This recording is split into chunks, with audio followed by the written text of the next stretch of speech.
Welcome back to the channel everyone. मैं हूं सी कविता और आज हम देखने वाले हैं कि एमसीए पोर्टल पर किस तरीके से INC-22 फाइल होता है।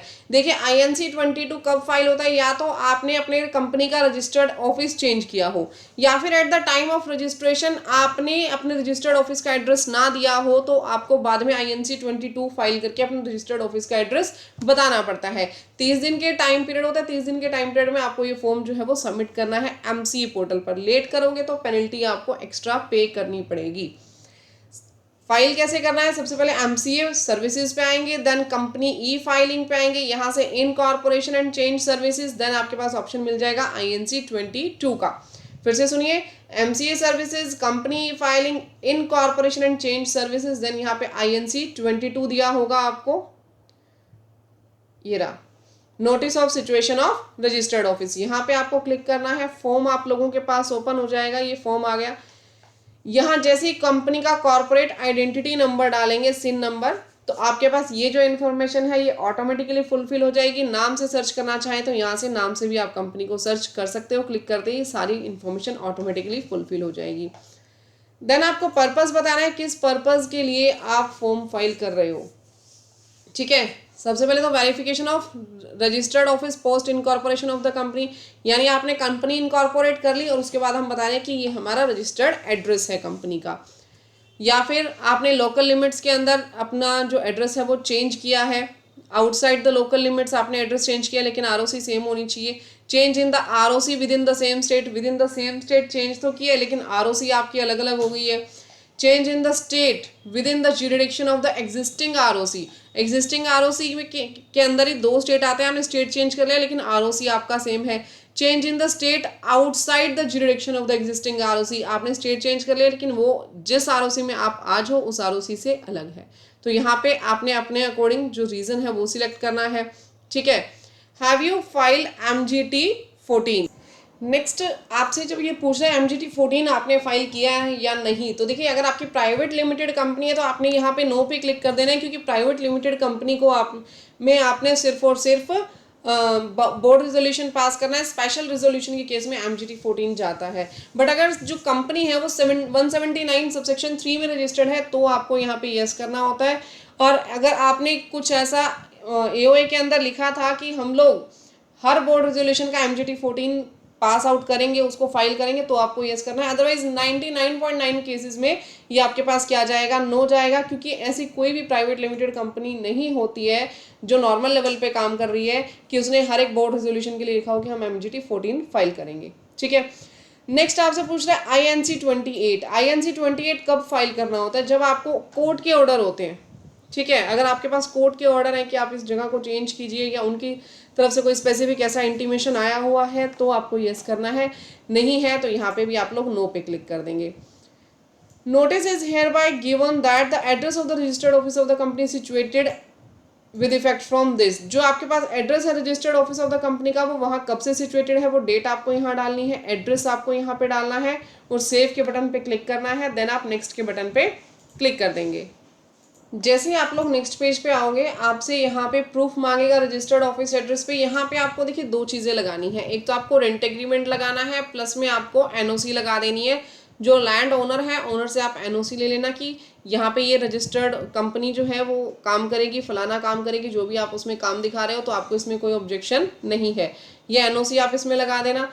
यूटिलिटी बिल यानी इलेक्ट्रिसिटी बिल की यहाँ कॉपी लग जाएगी, या फिर प्रॉपर्टी टैक्स रिसीट्स की यहाँ पे कॉपी लग जाएगी। बट ध्यान रखिएगा इलेक्ट्रिसिटी बिल 2 महीने से ज़्यादा पुराना नहीं होना चाहिए। रजिस्टर्ड ऑफिस जो है कंपनी का, उसकी इनसाइड आउटसाइड दोनों फोटोग्राफ्स आपको यहाँ पे अटैच करनी है। बट ध्यान रखिएगा कम से कम एक डायरेक्टर है या फिर जो की मैनेजरियल पर्सन है वो वहाँ पे साथ में खड़ा होना चाहिए। यानी बोर्ड के साथ डायरेक्टर को आप खड़ा कर दोगे, फोटोग्राफ्स ले लोगे, इंटरनल जो है कंपनी का इंफ्रास्ट्रक्चर वहाँ पे खड़े होकर के आप लोग वहाँ पे फोटो क्लिक करवा लेंगे। और इसके अलावा आपको यहाँ पे बोर्ड रिजोल्यूशन अटैच कर देना है, जिसमें आपने अथॉरिटी दी होगी किसी भी डायरेक्टर को कि वो जो है वो डॉक्यूमेंट्स फाइल कर देगा INC-22 से रिलेटेड MCA पोर्टल पर। ठीक है। जिस डायरेक्टर को आपने अथॉरिटी दी है उसका नाम यहाँ पे आएगा और यहाँ पे उसका बोर्ड रेजोल्यूशन नंबर आप लिख देंगे, डेट लिख देंगे, उस BR की डेट क्या है। देन आपने यहाँ पे डिक्लेरेशन जो है वो डिक्लेरेशन दे देनी है। यहाँ पे जो है आप सीए का नाम आ जाएगा, सीए कंपनी सेक्रेटरी या फिर कॉस्ट अकाउंटेंट का उसका नाम यहाँ पे आएगा। Then as a chartered accountant अगर आप साइन करें तो चार्टर्ड अकाउंटेंट, कॉस्ट अकाउंटेंट या कंपनी सेक्रेटरी यहाँ सिलेक्ट हो जाएगा। डेजिग्नेशन आपकी आ जाएगी, जो भी पर्सन है ऊपर वो जिसका आपने ऊपर डिजिटल सिग्नेचर करवाया था वो डायरेक्टर है या फिर मैनेजर है, कंपनी सेक्रेटरी है, कौन है जो कंपनी के बिहाफ पे साइन करेगा। ठीक है, तो यहाँ डीएससी लग जाएंगे डायरेक्टर के, नीचे आपके पास चार्टर्ड अकाउंटेंट के डीएससी लग जाएंगे। यहाँ चार्टर्ड अकाउंटेंट जिस फॉर एग्जांपल अगर आप चार्टर्ड अकाउंटेंट से करवा रहे हैं तो अब वो चार्टर्ड अकाउंटेंट एसोसिएट है या फेलो है वो आपको सिलेक्ट करना है। अगर वो कॉस्ट अकाउंटेंट है तो वो सिलेक्ट कर लेना, बट यहाँ पे मैंने ऊपर चार्टर्ड अकाउंटेंट सिलेक्ट कर दिया था तो इधर यहाँ पे इसने ऑटोमेटिकली बाकी डाटा फ्रीज करके इसको चार्टर्ड अकाउंटेंट में लिख दिया।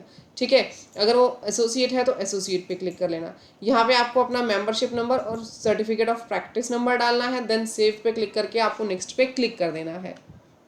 जैसे ही आप लोग नेक्स्ट पे क्लिक करोगे ना, ये आपको कंप्लीट फॉर्म का एक पीडीएफ ये प्रीव्यू दिखाएगा। ठीक है, प्रीव्यू आपने चेक कर लेना है, ये कंप्लीट प्रीव्यू, आप उसमें कोई इन्फॉर्मेशन गलत तो नहीं है। देन आपको सबमिट के बटन पे क्लिक कर देना है अगर सारी इन्फॉर्मेशन ठीक है तो। जैसे ही आपने सबमिट के बटन पे क्लिक किया, आपको पेंडिंग फॉर एक्शन पे जाना है। ये फाइल आपकी कहाँ खुलेगी, वही माय एप्लीकेशन में पेंडिंग फॉर एक्शन पे जाओगे तो फाइल आपको यहाँ पे नजर आ जाएगी। पेंडिंग फॉर एक्शन में ये फाइल आप लोगों को दिख रही है। यहाँ पे आपको क्या करना है, इस पीडीएफ को डाउनलोड कर लेना है। ये पीडीएफ के डाउनलोड के बटन पे आपने क्लिक किया तो यहाँ पे जिप फाइल जो है आपकी जिप फाइल इधर डाउनलोड हो जाएगी, उसको आपने सेव कर लेना है। अब आपको क्या करना है, उस फाइल को यहाँ पे सेव करके फोल्डर में एक्सट्रैक्ट हेयर पे क्लिक कर देना है। जैसे ही आप एक्सट्रैक्ट हेयर करेंगे ये आपके पास पीडीएफ जो है इसे आप ओपन कर लेंगे। जैसे ही आप पीडीएफ ओपन करोगे, आपके पीडीएफ ओपन करने के बाद यहाँ पे नीचे डीएससी के ऑप्शन दिखाएगा, यहाँ आपको डायरेक्टर के और यहाँ आपको सीए के डीएससी जो है वो अटेस्ट कर देने हैं। देन आप इस फॉर्म को सेव कर लेंगे। सेव करने के बाद आप जीएसटी पोर्टल पे आएंगे, यहाँ पे देखिए अपलोड पीडीएफ का ऑप्शन है, इस पे आपको क्लिक कर देना है अपलोड पीडीएफ पे।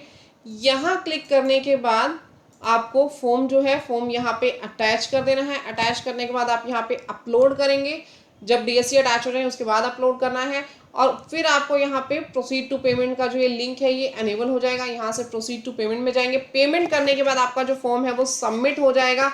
सबमिट होने के बाद आपको पहले जो फॉर्म है वो माय एप्लीकेशन पे जाएंगे, अंडर प्रोसेसिंग में जाएगा और अप्रूव्ड होने के बाद अप्रूव्ड वाले आइकन में आपको शो होना स्टार्ट कर देगा। ठीक है, जैसे अप्रूव्ड वाले आइकन में जाएगा तो आप समझ जाना जो आपका एड्रेस है वो अप्रूव्ड हो चुका है। उसके बाद आपको मास्टर डाटा में अपना एड्रेस चेक कर लेना है। MCA services master data V3 में यहाँ पे आप सिन नंबर डालेंगे तो आपको यहाँ सिन नंबर डालिएगा, जो आपका डाटा है वो यहाँ पे शो होना शुरू कर देगा। जब आपका जो मास्टर डाटा निकल के आएगा वहाँ पे रजिस्टर्ड ऑफिस आपका एड्रेस जो है वो चेंज हो चुका होगा। गाइज अगर वीडियो अच्छी लगी तो वीडियो को लाइक, चैनल को सब्सक्राइब करना मत भूलिएगा। तब तक के लिए thank you, bye bye, take care everyone.